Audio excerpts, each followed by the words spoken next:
Over the middle, intercepted. Scott Fujita, his first National Football League interception. My name is Scott Fujita. I'm a father, a husband, and a Super Bowl champion. I played 11 years in the National Football League. Picked off by Scott Fujita! But despite my on-field success, the number one thing I was asked about was the name on the back of my jersey. Scott Fujita might just have saved the Saints' season. But to understand my name and my story, you must understand the pain and the sacrifices that name has endured.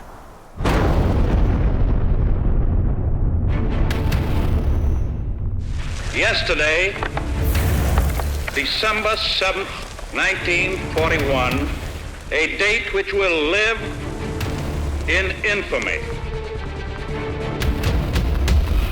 We had just come home from church, kind of numb, trying to absorb the news.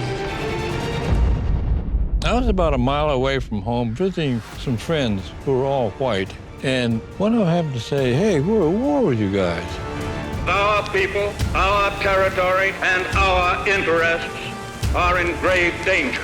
I go to Japanese school right after American school. A few days later, someone burnt that Japanese school down. It was pretty dangerous. My dad was walking home from school one day, and this kid said, hey, Jap kid, I'm gonna shoot you. Came out with a .22 rifle and shot him in the back. His mom got a butter knife and took the bullet out of his back. With the unbounding determination of our people, we will gain the inevitable triumph, so help us God. The War Department convinced Roosevelt that all Japanese need to be removed from the West Coast, and that becomes the genesis of the infamous Executive Order 9066.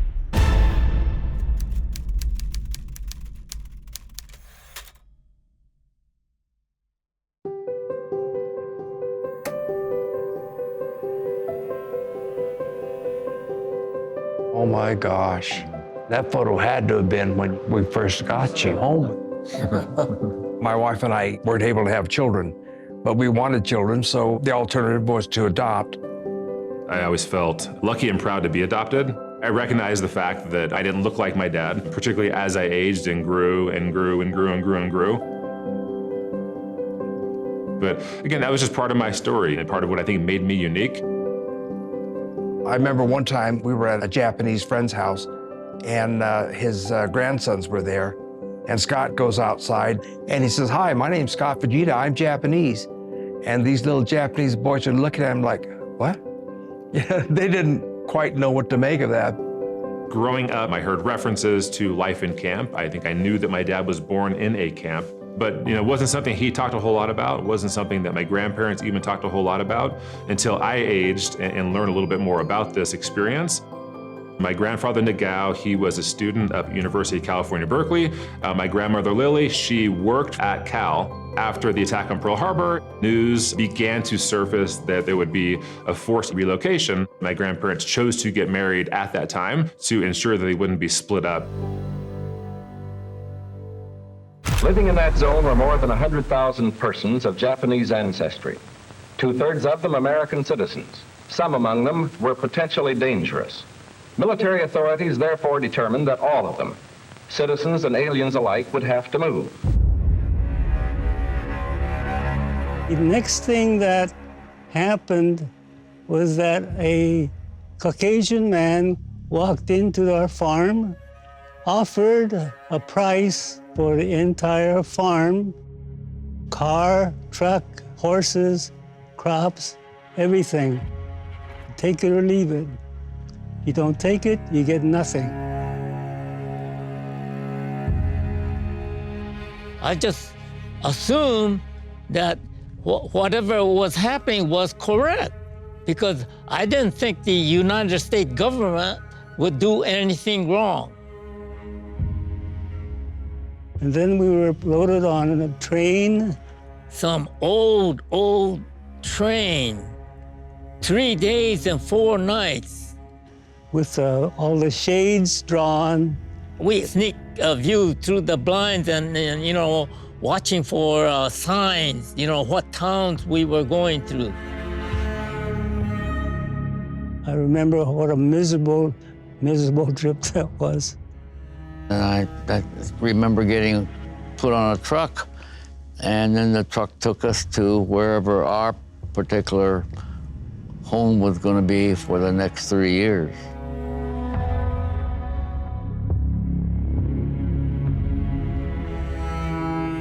When we arrived at Hart Mountain, Barbed wire fence, armed guard towers. not good. Some people said it was to protect us from the general public because we had the face of the enemy. But one of the curious observations was that the guns were pointed in to the camp, not out.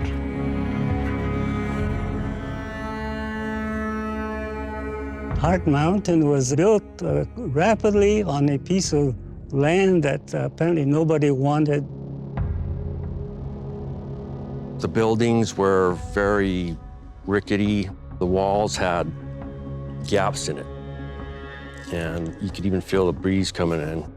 The room was a square room, and half the room was just taken up by the bed. So one of the conditions right away was it was crowded. The toilets were all community. There were 10 toilets, 10 wash basins, and 2 shower rooms. For just over 10,000 people. And so you want to take a shower, you had to take a shower with a whole bunch of other people, but that's the way it was.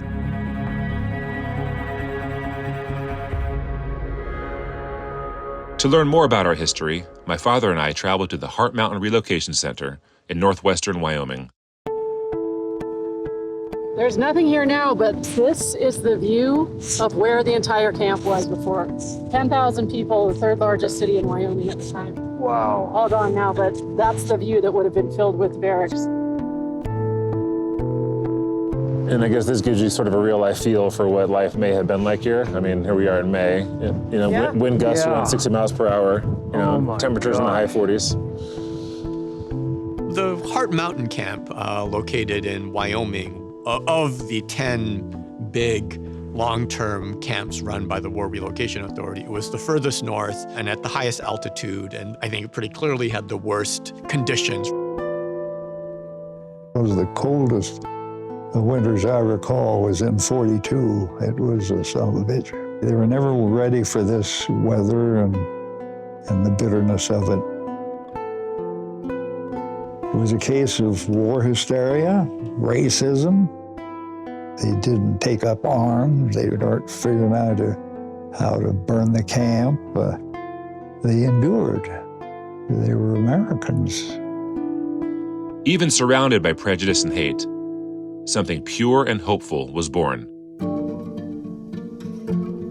There started being rumblings about how it might be beneficial to start a football team.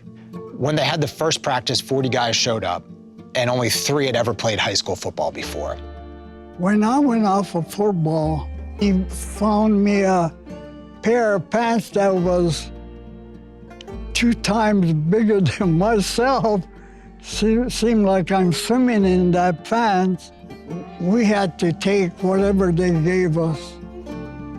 The players would have to just shove cardboard down to cover their thighs and tape it up with athletic tape. They played on solid, hard dirt. He said after the games, they were always gashed up. There was literally nothing beyond 100 yards, 2 end zones, a couple goalposts. Hopefully you guys can make a game of this. And this was one of the most unique situations of the history of high school football in Wyoming, was a team that could only play at home because they were essentially prisoners.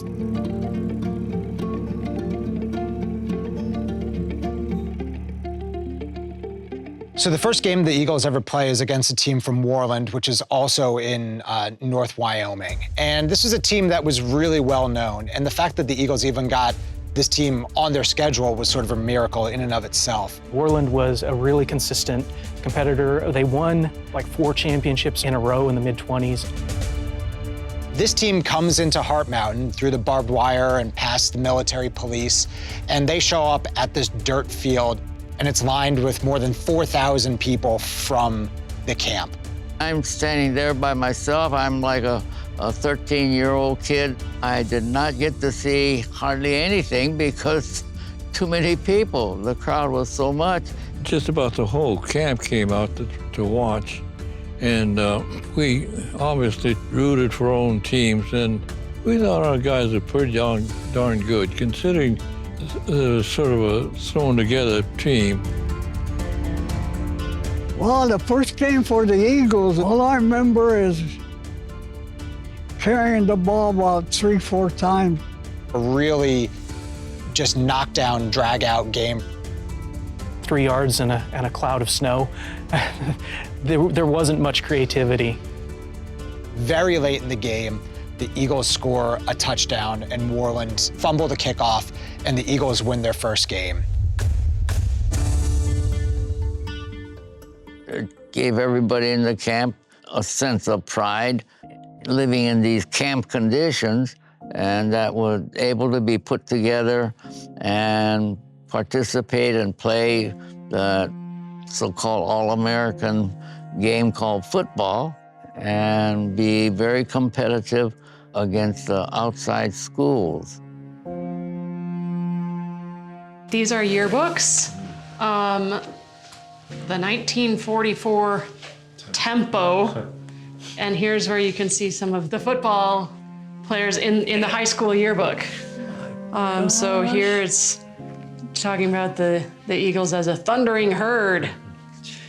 They signed their photos, like Keiichi Ikeda signed his football photo there.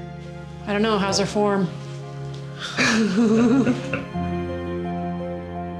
Their head coach was a man by the name of Ray Thompson, but he had an assistant coach whose name was Tubby Kawasaki, who was from the West Coast and had played junior college football.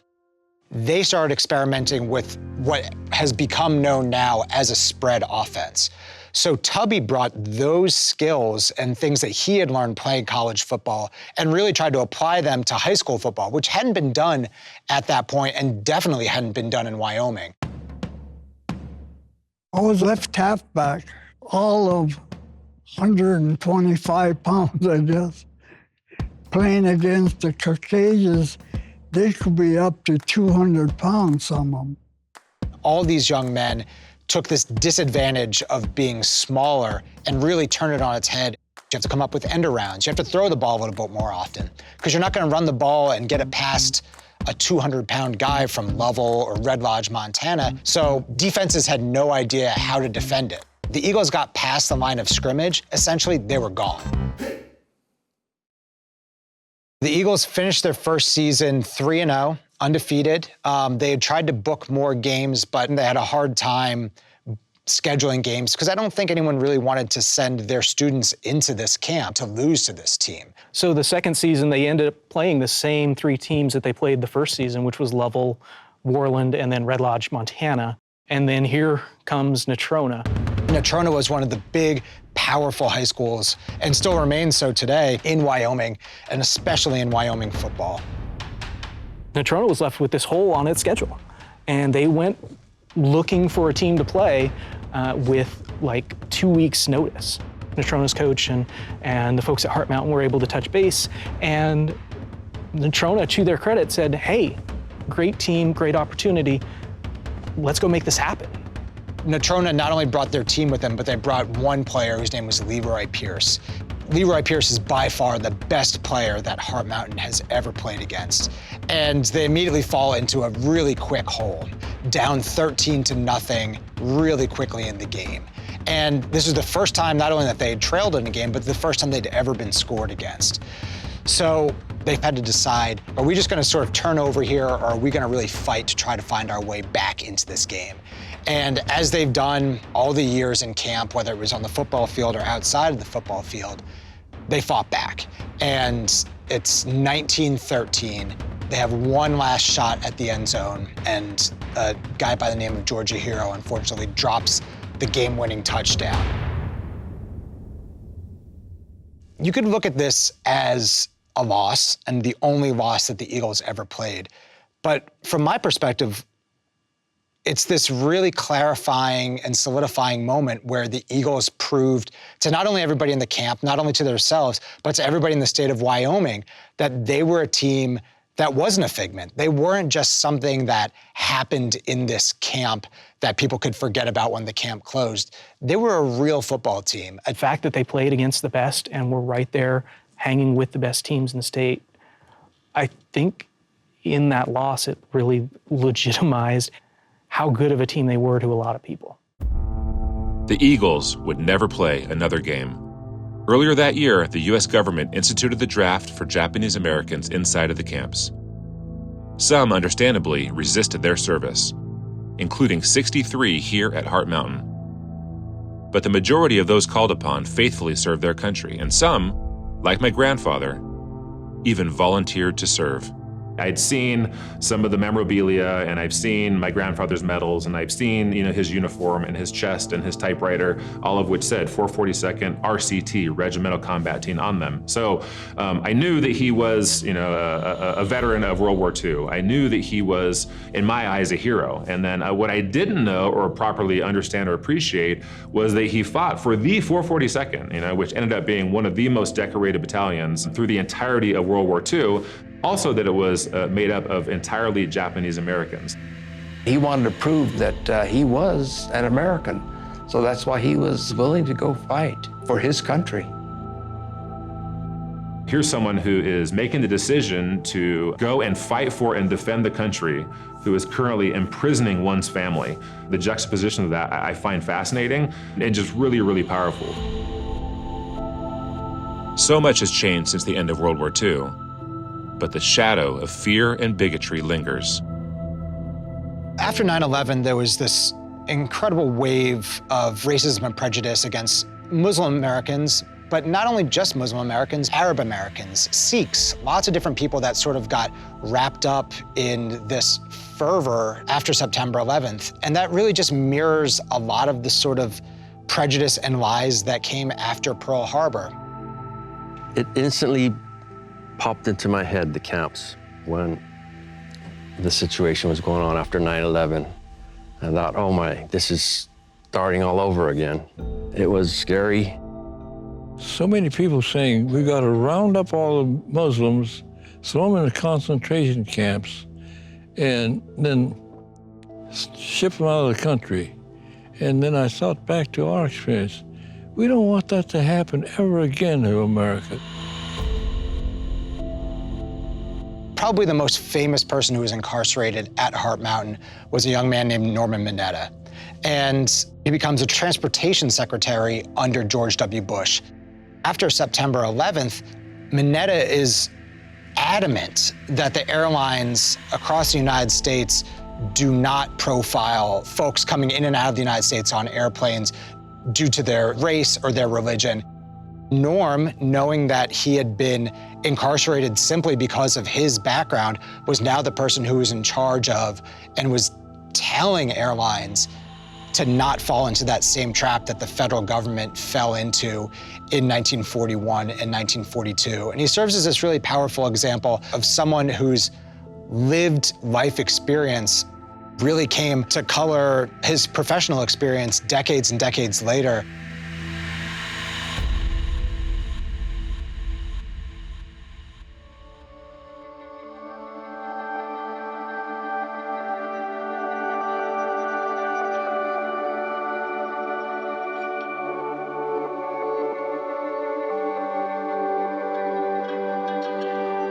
We close out our exhibit by talking about the post-war years even further, including the movement for redress and the apology. I saw your apology letter signed by George H.W. Bush. Yes, I received a letter and some sort of financial, I guess you'd say, compensation or something. The sad thing is, though, that a year before this happened, my father had passed away. So he didn't get any of that.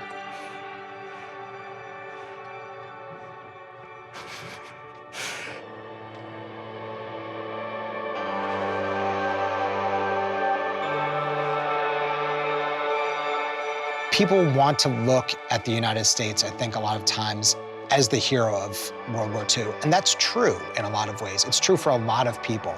But to sort of turn a blind eye to the atrocities that the United States was committing here on its own soil, I think just takes away from the legacy in general.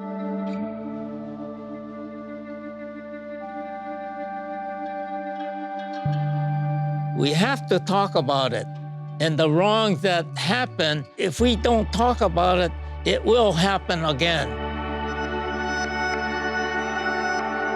I think it's taking the message from my grandma Lily to me many years ago, and it's recognizing the fact that, hey, this is an important story to tell. We went through a really, really hard time together, and guess what? Perhaps we became stronger for it, and what's next?